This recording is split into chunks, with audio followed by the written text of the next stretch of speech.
We are Steve and Jill. Together, we've been buying and reselling land since the 90s. Our data-centric approach leaves our buyers asking, how can you sell it so cheap? Here on the Land Academy Show, We answer that and more.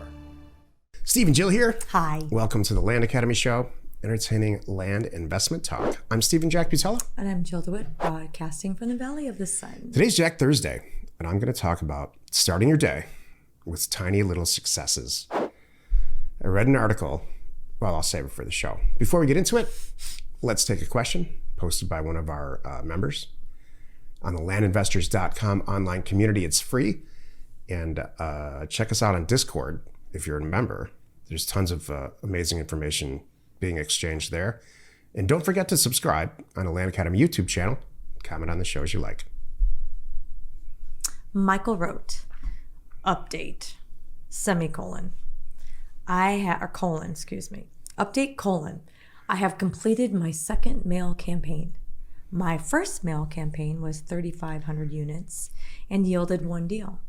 My second campaign was 3,700 pieces of mail and has yielded one viable deal so far.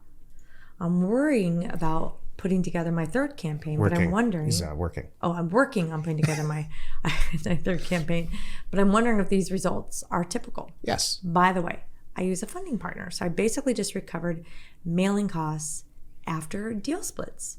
How much you guys mailing to make this business work? I want to add one thing. Getting a deal right out of the gate is perfect. I think that's really good, especially being brand new. As you get going, you're going to get more deals. And A. And B, as you get going, mailer number one, you're going to get calls from that 6 months from now, 9 months from now. So it's out there now. There's going to be more coming back from it. My only concerns are answer the phone and look at them. Really look at them. Make sure you're not kicking. Sometimes people kick too much to the curb. Go. I need proof of concept for everything I do. Right.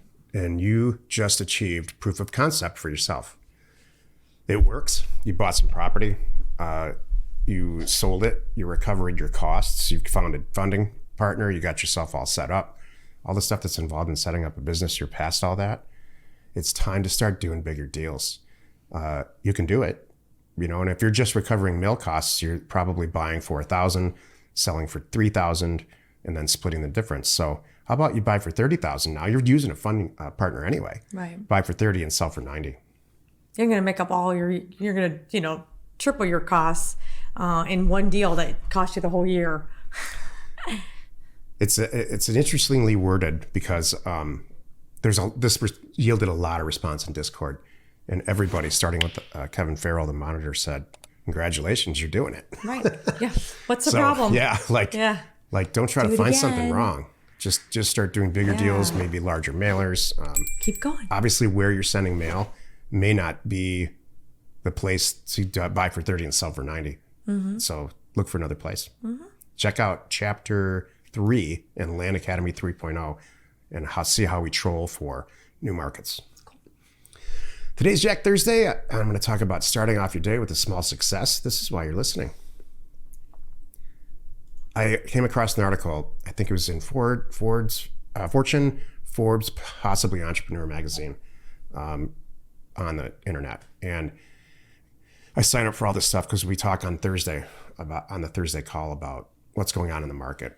And so there's an article in there about how somebody interviewed extremely successful people like Elon Musk and really crazy multi-billionaires. And they all said every single day, all of them, without exception, said some version of this. Oh yeah, I wake up in the morning and I have to win at something. Sometimes it's making the bed.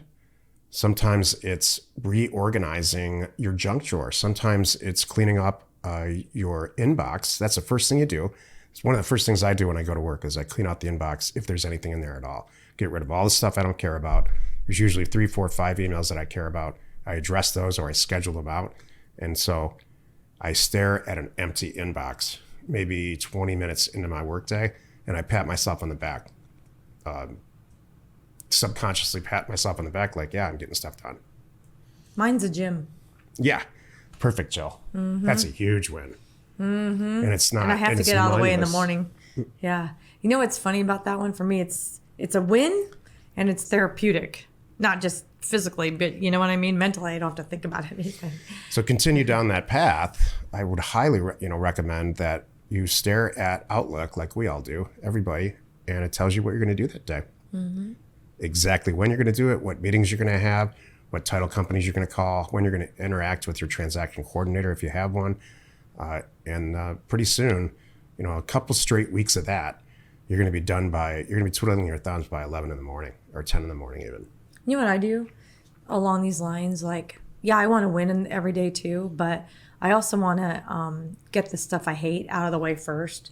So, and for me, that's a big win. Like if I say, all right, I put this off until now and I get in today and I'm like, I'm going to rewrite this whole email campaign, whatever it is. It's going to take me 3 hours. I know it.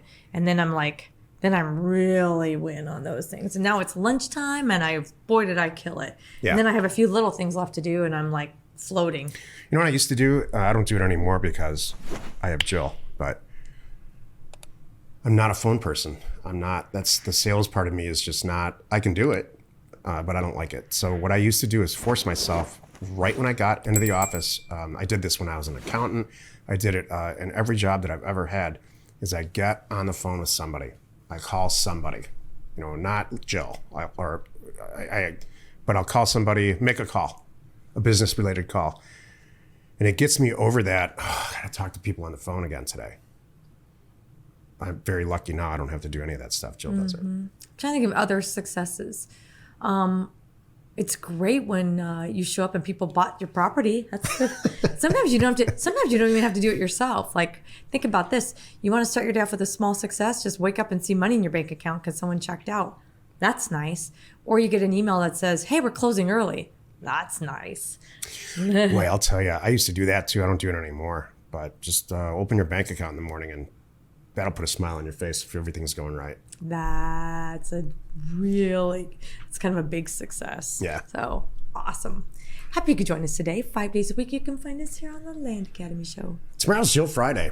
She's going to talk about how to wing it on the phone with sellers if you're not exactly 100% prepared. None of us are.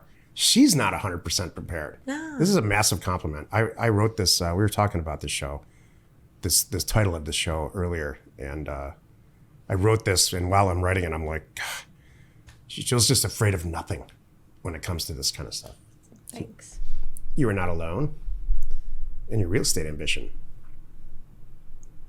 I'm trying to think what fears I do have. What are you afraid of?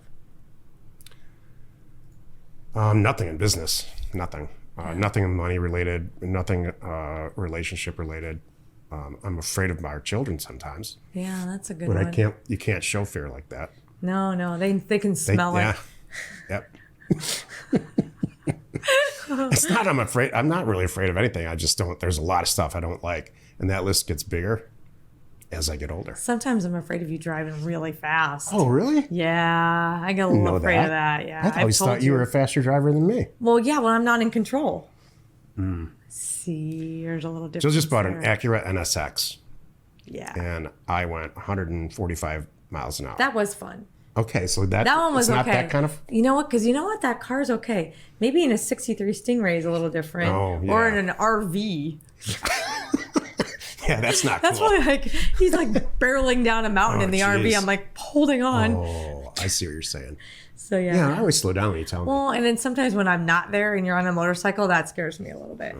Because I know you're used to dragging me and that scares me. So I think you jump back into that mode. And I'm sure I do it to you too. Well, in some ways. I hope, please answer truthfully. I always slow down when you ask me to. That's true. Okay, good. That's very true. Thank you. Got it.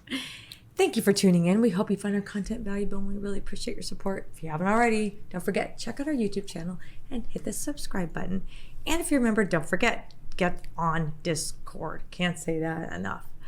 We are Jack and Jill. Information and inspiration to buy undervalued property. We hope you find our content valuable and we appreciate your support. If you have not already, please check out our channel and hit the subscribe button. And your comments and suggestions help us to create the content you're here for. Hitting the like button helps to support our channel's algorithm and gauge your interest for future shows.